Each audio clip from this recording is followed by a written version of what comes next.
Saludos cordiales. Bienvenidos al capítulo número 3 de Historia Secreta de Chile. El cadáver perdido de Manuel Rodríguez. ¿Cómo se puede entender que uno de los próceres de nuestra independencia haya sido asesinado a días de conseguido el triunfo por nuestro llamado, entre comillas, padre de la patria? Que su cuerpo haya sido abandonado a merced de ratones y pájaros durante días y que su funeral haya sido un mero enterramiento clandestino. Más aún, que hasta el día de hoy existan dudas sobre su real paradero y que, manejando herramientas técnicas de última generación, la justicia se niegue a periciar sus restos para despejar la incógnita. Para comprender la niebla de misterio que rodea los restos del guerrillero Manuel Rodríguez, hay que conocer antes un poco de su historia. Manuel Xavier Rodríguez y Erdoiza nació alrededor del 25 de febrero de 1785, hijo del peruano Carlos Rodríguez, oriundo de Arequipa, y de la chilena María Loreto Erdoiza. Vivió de niño en Santiago en la casa que ocupaba la esquina de Agustinas con Morandé, a una cuadra de los hermanos Carrera, con quienes peluceaba de lo lindo por las calles de la capital colonial, desordenados y cimarreros. La ocupación de Napoleón de España lo sorprendió con 25 años, abogado y políticamente inquieto. Se sumó a Carrera en la primera sonada independentista sable en mano, pero las tropas realistas aplastaron al ejército patriota en el llamado desastre de Rancagua. Entonces tuvo que huir a Argentina, junto con todos los, entre comillas, revoltosos. Mientras volvía el orden a Santiago, donde se perseguía a los conspiradores y se levantaba la bandera española en todas las plazas. En Rancagua se consolidó, además, el odio párido entre O'Higgins, leal a la logia lautarina, y José Miguel Carrera, un autónomo irreductible. Por cierto, Rodríguez estaba con este último, y sería esta la raíz de su tragedia. Es en Argentina donde comienza su leyenda. San Martín le ordena regresar a Chile como agente secreto. Manuel Rodríguez fue nuestro James Bond. Se disfrazó, organizó guerrillas, robó documentos, se manifestó y tocó guitarra en las casas de remolienda, enamoró a las nenas y huyó muchas veces de la autoridad por los tejados de Santiago. Todo con 1.60 metros de altura y un nombre clave ridículo: Chancaca. Su cabeza llegó a valer de 10 a 15 millones de pesos de hoy. Se organizaron batidas profundas en la zona de Colchagua, donde centraba sus operaciones clandestinas. Se llegó a decir que Manuel Rodríguez no existía, que era el nombre de muchos guerrilleros, porque no podía aparecer en tantos lugares a la vez, y se tejieron 1000 leyendas. Se mencionó que conocía un pasaje secreto en la cordillera, llamado de las 24 horas, por la cantidad de anemia de tiempo para la época que demoraba en pasar y regresar de Argentina.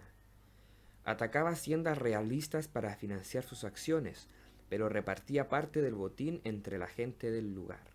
Manuel Rodríguez llenaba todos los requisitos para transformarse en un mito.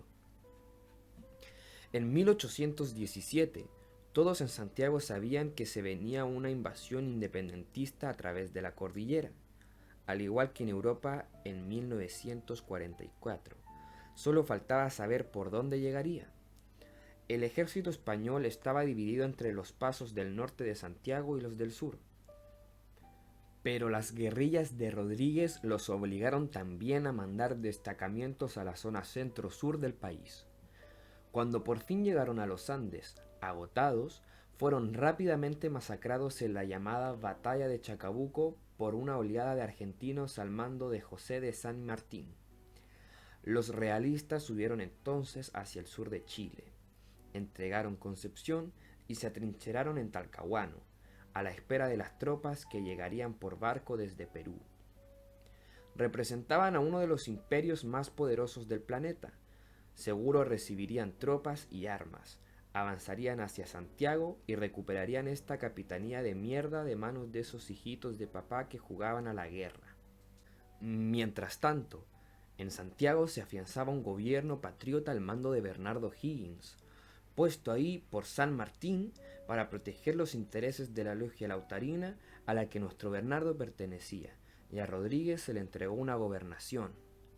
Allí fue acusado de malos manejos y lo destituyeron, pero San Martín lo nombró en un alto cargo militar, una decisión extraña considerando que Manuel era pro Carrera, técnicamente un enemigo de O'Higgins. De hecho, nuestro padre de la patria intentó por todos los medios sacar a Manuel Rodríguez del paisaje, desde mandarlo como diplomático a Estados Unidos o a la India. Cualquier cosa con tal de tener lejos a esta espina carrerista atravesada en la garganta. Las tropas realistas finalmente llegaron desde Perú a Talcahuano y emprendieron el viaje a Santiago arrasando todo a su paso. O'Higgins encabezó las tropas que salieron a detenerlos, pero fueron masacrados en Cancha Rayada, al norte de Talca. Sorprendidos de noche, confusos y aterrorizados, los patriotas se disparaban entre sí en un griterío infernal. Fue una carnicería atroz y la huida de un ejército de Tiro. A Santiago llegó la noticia y en el cabildo Manuel Rodríguez llamó a la calma lanzando su famosa proclama: «Aún tenemos patria, ciudadanos». ¿Qué pensó el guerrillero en ese momento? ¿Qué lo impulsó a decir que O'Higgins había muerto y que San Martín huía en esos instantes a Argentina? ¿Estaba solo mal informado o vio la oportunidad de que los carreristas tomaran el liderazgo del proceso? El punto es que, aunque no lo recordemos mucho, el guerrillero Manuel Rodríguez asumió como director supremo interino de Chile, por un día o dos, hasta el retorno de Bernardo Higgins, malherido desde Talca. En ese lapso formó el famoso Cuerpo de los Húsares de la Muerte, tropa heterogénea de aristócratas y arrabaleros desordenados que llegaron a contar con 200 hombres divididos en dos compañías. Una de ellas era dirigida por Ramón Allende Garcés, bisabuelo de Salvador Allende. ¿Cómo afectó el desastre de Cancha Rayada a nuestro héroe? El temor de la logia lautarina a que los carreristas se hicieran con el liderazgo en ese momento de debilidad aceleró el proceso contra los hermanos de José Miguel en Mendoza. Ambos fueron fusilados, acentuando a niveles límite la enemistad entre las facciones independentistas chilenas. José Miguel Carrera llegó a escribir proclamas públicas pidiendo el ajusticiamiento de O'Higgins y San Martín. En Santiago, las opiniones estaban divididas, pero todos condenaban que los argentinos hubieran fusilado a los nuestros, y el ambiente se puso espeso entre los carreristas y las autoridades. Mientras tanto, los españoles avanzaban sobre Santiago para dar el golpe definitivo. San Martín encabezó la planificación de la batalla final que ya se sabía se iba a pelear en los campos de Maipú. Si eran derrotados, Santiago estaba perdido. El argentino determinó que los húsares de la muerte no participarían del ataque. Sugirió que no tenían el entrenamiento militar apropiado. Nunca sabremos claramente por qué tomó esa decisión. Hay fuentes que dicen que no participaron del combate, pero sí se les habría encargado la persecución de las tropas realistas que huían y que se habían atrincherado en la hacienda de Lo Espejo. No muy buena publicidad en todo caso, dado que la masacre irracional de los realistas en ese combate no es algo que los chilenos quisiéramos tener entre nuestros recuerdos. Pero, ¿en qué pensaba Manuel Rodríguez en la víspera de la batalla decisiva? Quizá no en Maipú, ni siquiera en su peligrosa posición como carrerista en un gobierno lautarino, sino en el Francisca de Paula Segura. Allá en el sur, en Pumanque, y en el secreto mejor guardado de la época, el guerrillero, el hombre más popular de la época según el cronista norteamericano Samuel Hyde, había dejado embarazada a la hija de 15 años de un aristócrata de Colchagua. y solo días atrás había sido padre de Juan Esteban Rodríguez Segura, el que sería su único hijo ilegítimo, al que prácticamente no conocería. A pocos días de la resonante victoria de Maipú, una reunión en el Cabildo de Santiago se convirtió en una pedida de explicaciones al gobierno por el fusilamiento de los hermanos Carrera. Manuel Rodríguez ingresó a caballo junto a un amigo al Palacio de Gobierno, que hoy es el Museo Nacional en la Plaza de Armas, para increpar a O'Higgins. El director supremo no aguantó más y lo detuvo definitivamente por revoltoso y pendenciero, enviándolo engrillado al regimiento de cazadores. Ya no lo soportaba y, de algún modo, esta última acción de agravio público selló la suerte del coronel Rodríguez. El traslado a los Andes, donde se reubicaría el regimiento para evitar los vicios de la ciudad, es toda una seguidilla de contradicciones, malentendidos y declaraciones cruzadas. El punto es que en algún momento del viaje, el 26 de mayo de 1818, Manuel Rodríguez fue separado del grupo en el sector de Cancha del Gato, en las afueras de Tiltil, y de pronto todos, incluida la gente del pueblo, escucharon dos fuertes detonaciones de arma de fuego. La tropa se sobresaltó, apreció al teniente Antonio Navarro muy alterado diciendo que Rodríguez había intentado huir y había tenido que ajusticiarlo. Luego ordenó tomar las armas y seguir el camino. Todos estaban choqueados. ¿Manuel Rodríguez muerto? Me imagino ese viaje, en silencio, lleno de dudas. ¿Cómo saber realmente qué había ocurrido? La caravana siguió su camino con una ausencia tremenda en sus filas. La leyenda de la resistencia contra los españoles, el fantasma que había aterrorizado a los realistas ya no estaba, y ellos lo habían asesinado. ¿Pensarían en cómo los recordaría la historia mientras avanzaban en silencio por la ruta hacia los Andes? Manuel Rodríguez, el guerrillero, el más querido, estaba botado en un agujero cubierto de hojas bajo un maitén. El prócer sufriría el destino de los héroes, aquellos inflamados por el ardor de batalla, los que levantaban multitudes y reúnen grupos de seguidores capaces de morir por él, pero se vuelven inútiles cuando llega la calma. Cuando se consigue el objetivo pueden ser incluso un obstáculo molesto para los administradores del triunfo. Se dice que el propio Manuel Rodríguez habría dicho, cito, «Si fuera director supremo y no encontrase quien me hiciese la revolución, me la haría yo mismo». Durante el juicio por el asesinato de Rodríguez, que recién pudo llevarse a cabo en 1823, cuando O'Higgins ya estaba exiliado en Perú, expulsado por dictador e inepto, el teniente Navarro acusó a Bernardo Monteagudo, alto funcionario de la Logia Lautarina, de haberle dado la orden de matar a Manuel Rodríguez. El reloj robado al cadáver del guerrillero había sido su perdición. Al intentar venderlo fue reconocido y asociado al asesinato de inmediato. Pero el juicio fue ligero, poco profundo y mal documentado, sin mencionar que no existía la posibilidad de periciar el cadáver de la víctima porque nadie sabía dónde estaba enterrado.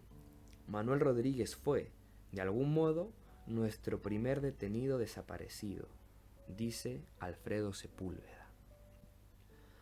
Durante los años nadie supo qué ocurrió con los restos del héroe.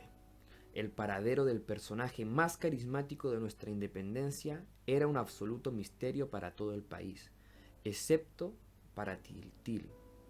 En el pueblo todos sabían perfectamente lo que había pasado. Era el secreto que un pueblo entero había guardado por décadas en su corazón. El cadáver del guerrillero estuvo abandonado en la Cancha del Gato junto a las antiguas tumbas indígenas durante días, expuesto a los animales y el clima. El temor al gobierno implacable de O'Higgins les impidió tomar acciones, hasta que, al parecer unos 5 días después, un mes según otras versiones, el juez local, Tomás Valle, se decidió a recoger en secreto lo que quedaba de Manuel Rodríguez. Una noche, junto a otras personas, levantaron los restos putrefactos y los envolvieron en un capacho de cuero para llevarlos hasta la iglesia de la Merced de Tiltil. Casi 80 años después, cuando el gobierno de Pedro Montt ordenó la creación de una comisión para la búsqueda de los restos del prócer, se entrevistó a los últimos testigos vivos que recordaban vívidamente el cortejo fúnebre clandestino que atravesó el pueblo esa noche. Sombras iluminadas por chonchones llevando un bulto hacia la iglesia, bulto que todos en el pueblo siempre supieron que se trataba del guerrillero. Tomás Valle había además juramentado a todos sus colaboradores guardar el secreto, por temor a las represalias del gobierno de Santiago. Sus hijos encontrarían con posterioridad un papel escrito de su puño y letra, que también mantuvieron en el secreto familiar por décadas. Cito: si alguna vez se buscan los restos de Manuel Rodríguez, sépase que fueron enterrados por mí en la capilla de Tiltil, en el presbiterio. Hoy parece increíble que durante tanto tiempo el nombre del guerrillero fuera materia proscrita y se pronunciara en secreto. Era una sombra sobre nuestra historia, una culpa. Incluso Higgins habría declarado, según Barros Arana, cito: ese fue un error doloroso de la logia lautariana. Esa culpa se hizo gesto en 1894, cuando el gobierno chileno creó una comisión especial de relevancia nacional específicamente para la búsqueda del cadáver de Manuel Rodríguez. Se designó presupuesto y personal que entrevistó y recogió declaraciones fragmentadas de todo el pueblo de Tiltil, testigos, hijos, nietos y archivos, hasta que se supo que, en 1854, unos albañiles habían removido el suelo del presbiterio de la iglesia para hacer unos arreglos y habían encontrado restos humanos desordenados y sin ataúd. Asustados, habían repuesto las baldosas sin dar aviso a las autoridades. Pronto se supo de la acción de Tomás Valle y de la ubicación exacta de los huesos, entregada por el nieto de este en la forma de un acertijo digno de Dan Brown. Cito: los restos están bajo la baldosa iluminada por la luz del sol del mediodía en verano. Finalmente, el 10 de junio de 1894, el suelo del presbiterio fue abierto y los restos indicados fueron recogidos con respeto y puestos en un ataúd lacrado. Con gran ceremonia se les llevó a Santiago, recibieron honores militares, el cariño de la gente y fueron enterrados en el patio Arrarián del Cementerio General, donde residen hasta hoy bajo un monumento que en las fechas apropiadas convoca ceremonias y homenajes. Por fin, luego de casi 80 años, los restos de Manuel Rodríguez eran encontrados. ¿Final feliz? No tanto. La verdad es que la comisión de la época, formada por un grupo de expertos encabezado por nada menos que Diego Barros Arana, declaró que las pruebas de identificación eran completamente insuficientes. La ropa que según todos los testigos llevaba Manuel Rodríguez cuando era llevado a los Andes no coincidía con lo que se encontraron junto a esos huesos. Los despojos de casaca militar hallada bajo el presbiterio no eran el poncho y la camisa blanca que el detenido llevaba ese día. Además, los restos parecían pertenecer a un hombre de otra contextura y de mucha más edad que la de Manuel al morir. Nuestro héroe contaba con apenas 33 años al momento de su asesinato y los huesos parecían los de alguien al menos de 10 años mayor.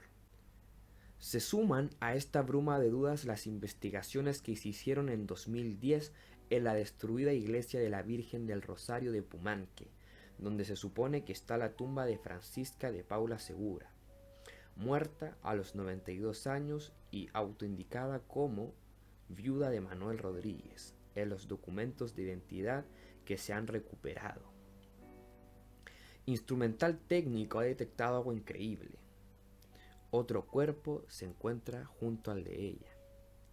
Los lugareños creen que se trata de los restos de Manuel, trasladado por sus seguidores clandestinamente hasta el lugar para ser enterrado al lado de su mujer. Cito: los restos en el cementerio general son los de otra persona, dicen. Los mitos y leyendas se multiplican. Por supuesto que nadie vio realmente morir al guerrillero, porque se habría coludido con sus captores, simulado el asesinato y huido a Argentina, donde vivió y murió mucho tiempo después, como Gardel, Jim Morrison o Elvis. Hace unos años escuché la leyenda urbana que dice que la PDI sabría que el esqueleto que está en el cementerio general corresponde al de una mujer y que prefiere guardar silencio para no desatar especulaciones insólitas. La verdad es que Manuel Rodríguez dejó al menos un gran secreto: su único descendiente, don Juan Esteban Rodríguez Segura, que al crecer se convirtió en diputado y senador por Talca durante muchos años. Don Juan nunca fue explícito sobre esta ascendencia gloriosa por el pudor que producía cargar en esos años el mote de hijo ilegítimo. En 2 matrimonios don Juan dejó a 14 hijos que perpetuaron la sangre del guerrillero, entre ellos a quien llegó a ser presidente de Chile, don Juan Esteban Montenegro Rodríguez, y también al empresario Juan Esteban Rodríguez, 6ª generación, que para zanjar de una vez por todas las dudas en torno a la muerte e identidad de Manuel Rodríguez, solicitó a la justicia chilena en el año 2007 la exhumación de los restos desde el cementerio general y su peritaje por parte de los laboratorios de investigaciones. La respuesta: negativa. El folio 29.034 del 24 de junio de 2008 de la Contraloría General de la República rechazó la petición y cerró la posibilidad de resolver uno de los misterios pendientes más grandes de nuestra historia. ¿Quién está enterrado en la tumba de Manuel Rodríguez? Hoy nadie puede estar seguro de que el personaje más carismático, misterioso y legendario de nuestra independencia esté efectivamente bajo el monumento sobre el que se le rinden honores. Manuel Rodríguez Yerdoiza nuevamente se disfraza, huye, confunde y elude a casi 200 años de su muerte. Muchas gracias por la atención, espero te suscribas a mi canal y acepto sugerencias. Muchas gracias.